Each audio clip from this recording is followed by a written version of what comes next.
तपाईहरुलाई पनि लाग्छ मेहनत गर्ने भने हैन असफल भएला भन्ने त्यस्तो हुँदैन होला भन्ने लाग्छ है मलाई। जहाँ पनि म आफैलाई हेर्नुस् हैन म 12 घण्टाको ड्युटी गर्ने मान्छे हैन एउटा अरब कन्ट्रीमा 12 घण्टा ड्युटी गर्छु। विश्वास लाग्दैन भने हेर्न सक्नुहुन्छ हैन।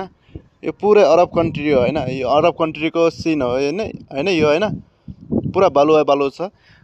अरब कन्ट्रीमा काम गर्ने मान्छे 12 घण्टा अनि मसँग त हिम्मत छ जोश छ हैन। म पनि भिडियो बनाउँछु पछि गएर केही हुन्छ कि भन्ने आश राख्छु भनेर चाहिँ तपाईहरु त घरमै हुनुहुन्छ होला कतिपय मान्छेहरु हैन। अरूको भिडियो हेर्नु भन्दा आफैले मोबाइल उठाउनुस् क्यामेरा अन गर्नुस् दायाँ बायाँ नसोच्नुस् के भन्नेले त के भन्छ के भन्दैन भन्ने मान्छेको पछि नदौडिनुस्। गाउँले यस्तो भन्छ समाजले यस्तो भन्ला हैन साथीभाइले यस्तो भन्लान् भन्ने नसोच्नुस् हैन।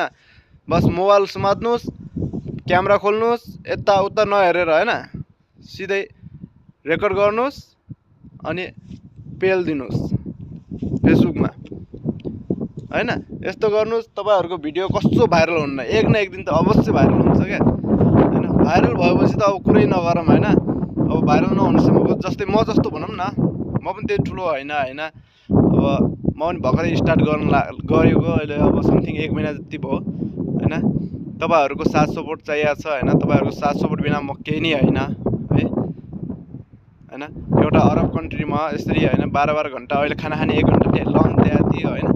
त्यही लन्च टाइममा म चाहिँ यसरी भिडियो बनाउँछु भनेपछि हैन 1 घण्टाको लन्च टाइममा अनि तपाईहरु किन बनाउन सक्नुहुन्न?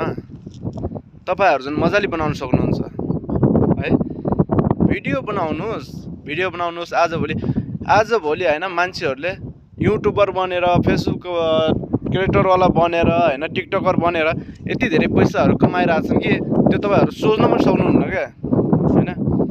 हामी जस्तो हो के लजाउने हैन मान्छेहरुको अगाडि बोल्न नमान्ने हामी जस्तो हो त्यो उ गर्ने पछाडी पर्ने भनेको लगाइछ। आजैबाट हैन मोबाइल उठाउनुस् क्यामेरा खोल्नुस् भिडियो बनाउनुस् पेल दिनुस् टिकटकमा या फेसबुकमा युट्युबमा अनि हेर्नुस् आज नहोला भोलि नहोला 1 महिना नहोला 2 महिना नहोला एक न एक दिन त अवश्य सक्सेस भइन्छ गाइज। ल गुड बाइ।